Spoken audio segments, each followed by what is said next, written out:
All of his co-workers were gone. What could it mean? Stanley decided to go to the meeting room. Perhaps he had simply missed a memo. No matter how hard Stanley looked, he couldn't find a trace of his co-workers.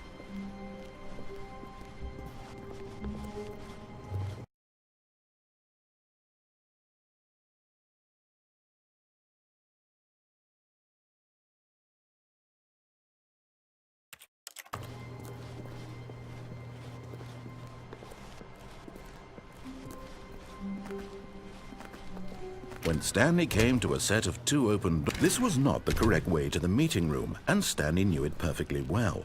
Perhaps he wanted to stop by the employee lounge first, just to admire it. Ah, yes, truly a room worth admiring. But eager to get back to business, Stanley took the first open door on his left. Stanley was so bad at following directions, it's incredible he wasn't fired years ago. Look, Stanley, I think perhaps we've gotten off on the wrong foot here. I'm not your enemy, really, I'm not. I realize that investing your trust in someone else can be difficult, but the fact is that the story has been about nothing but you all this time. There's someone you've been neglecting, Stanley. Someone you've forgotten about. Please. Stop trying to make every decision by yourself. Now, I'm not asking for me, I'm asking for her. This is it, Stanley. Your chance to redeem yourself, to put your work aside, to let her back into your life. She's been waiting. That's her, Stanley. You need to be the one to do this, to reach out to her. If you can truly place your faith in another, then pick up the phone. As Stanley picked up the phone, a white light engulfed him, filling him not just with radiance, but with hope. Hope for a life reunited one... Wait. Oh, goodness. Stanley, did you just unplug the phone? No, that wasn't supposed to be a choice. How did you do that? You actually chose incorrectly. I didn't even know that was possible. Let me double-check. No, it's definitely here, clear as day. Stanley picks up the phone. He's taken to his apartment where he finds his wife, and the two pledge themselves to one another. Music comes in, fade to white, roll credits. Not picking up the phone is actually somehow an incorrect course of action. How is that even possible? None of these decisions were supposed to mean anything. I don't understand. How on earth are you making meaningful choices? What did you... Wait a second. Did I just see...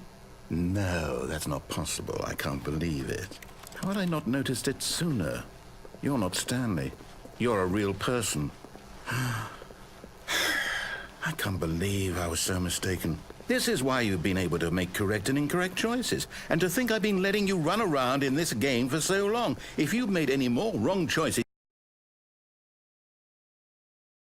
you might have negated it entirely. It's as though you completely ignored even the most basic safety protocol for real-world decision-making. Or did you not grasp the severity of the situation? Well, I won't have that kind of risk on my watch.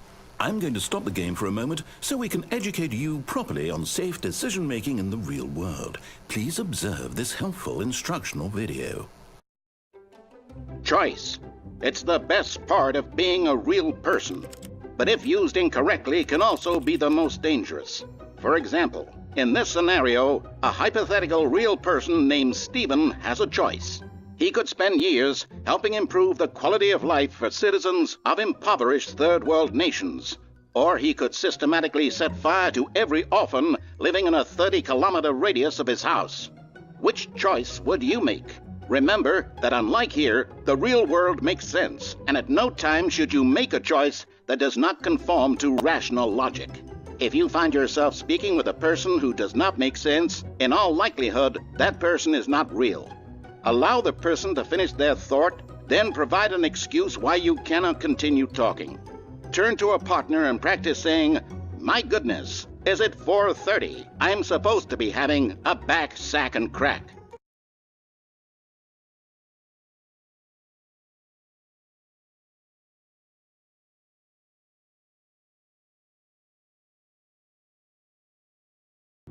Excellent.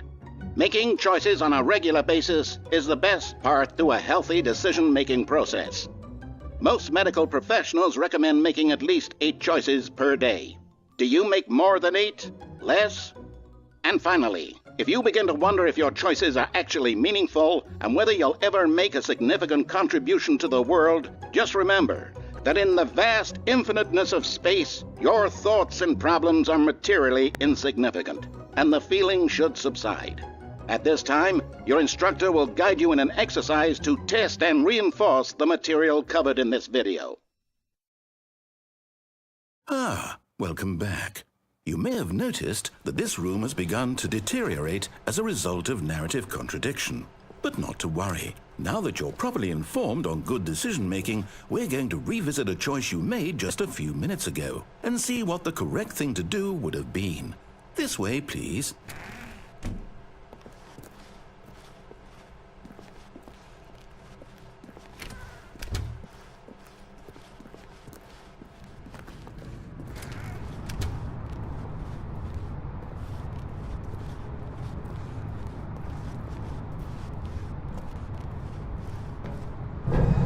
Now that we know your choices are meaningful, we can't have you jumping off the platform and dying.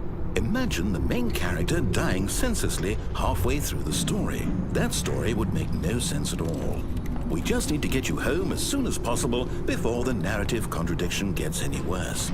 Unfortunately, it seems this place is not well equipped to deal with reality.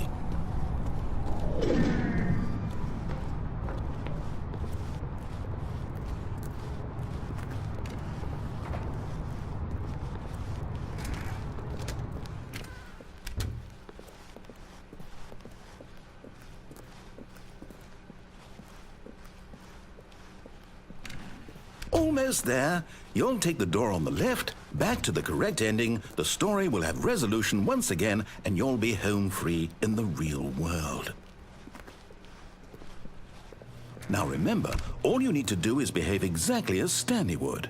That means choosing responsibly and always putting the story first. I'm quite sure you'll be up to the task. Just follow my lead and you'll be fine. All right.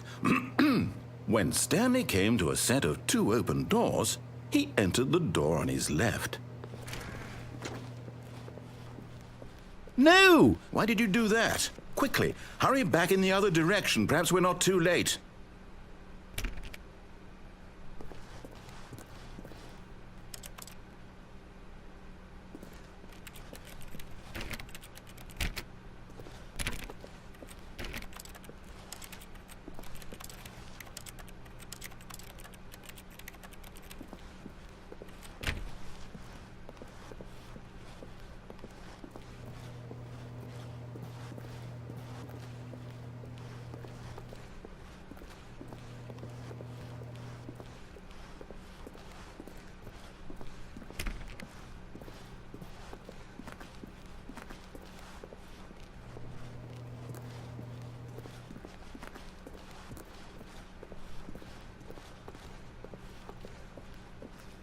Oh, it's ruined. I can't believe, after everything we talked about, that my story, you've destroyed my work. Why? For what? What did you get out of that? What did you think was so special about seeing the game undone? Left here like so much garbage. Well, it's worthless now. And what am I supposed to do? Even if there were a way to continue, would it be worth it? To know that my story is now incorrect? How can I go back to that? I can't erase that knowledge. I'll have to live with it forever, reliving its impossibility forever. I couldn't live that way. Is it better to shut the game down entirely? To willingly destroy all of my work? I don't know. What's the answer? What do I do? What do I do? What do I... No, I have to. I have to shut the game down. I have to. I have to.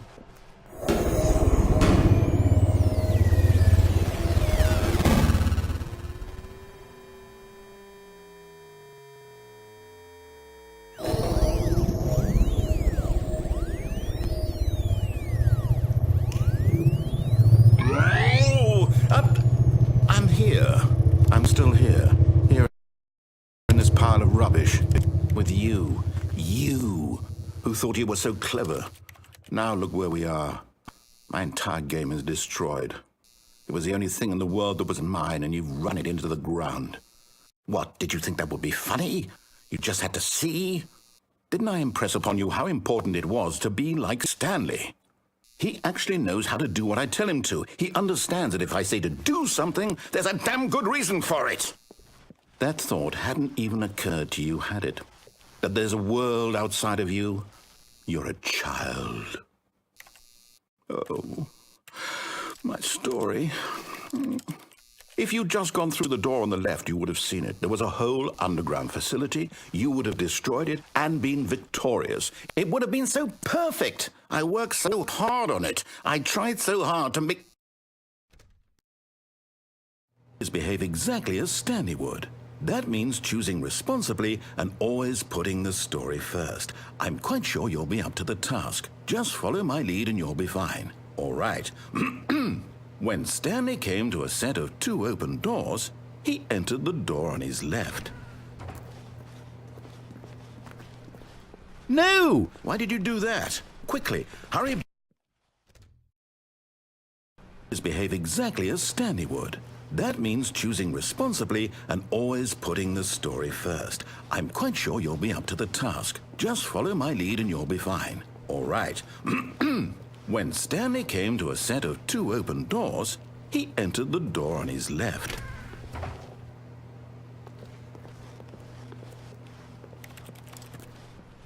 No! Why did you do that? Quickly, hurry. Behave exactly as Stanley would.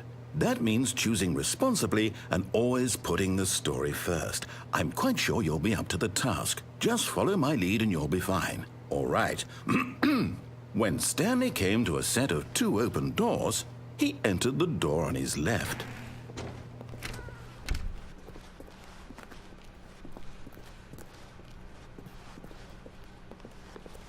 Yet there was not a single person here either. Feeling a wave of disbelief, Stanley decided to go up to his boss's office, hoping he might find an answer there. Coming to a staircase, Stanley walked upstairs to his boss's office.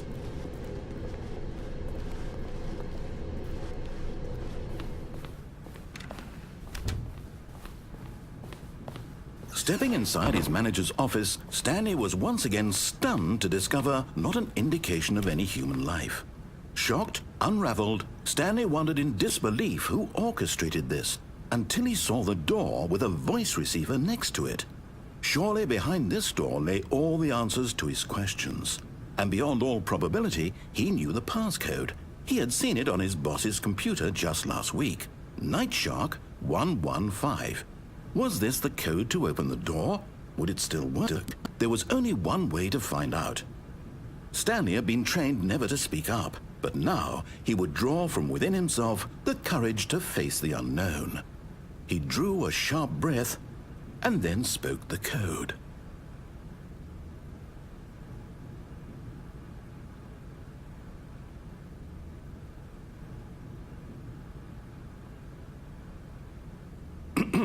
Stanley spoke the code.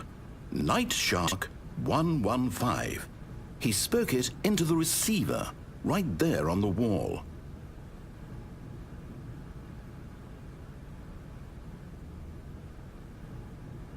I'm sorry, is there a problem?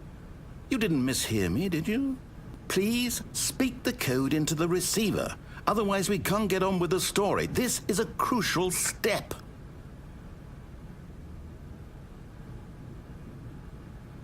Okay, fine, you're not going to do it, but you know what? It's pretty humiliating to bring you this far, only for you to suddenly decide you have better things to do. I asked you for this one single thing, for your respect. The kind of respect Stanley shows for his choices. He knows what it means to take a story seriously. If you didn't want to see what I had to show you, then why did you come here? You had a choice, you know. You could have gone through the door on the right. You could have done whatever the hell you wanted over there. Why did you come this way? Speak. Say something to me. Explain yourself, you coward. When Stanley came to a set of 2 open doors, he entered the door on his left. Stanley? Hello? Are you... Is everything okay? Stanley, please. I need you to make a choice. I need you to walk through the door. Are you listening to me? Can you hear me? Is everything all right? Stanley, this is important. The story needs you. It needs you to make a decision. It cannot exist without you. Do you understand me? Whatever choice you make is just fine. They're both correct. You cannot be wrong here. We can work together. I'll accept whatever you do. I simply need you to take that step forward, please. Choose. Do something. Anything. This is more important than you can ever know. I need this. The story needs it. So, you hear me? Are you there? Are you listening to this? Stanley, are you there? Okay. It's okay, I can wait. You need time to decide. Time to make sure your choice is correct. That is the best choice. That's all right. I'll wait for you to decide what's the right thing to do. Take as much time as you need.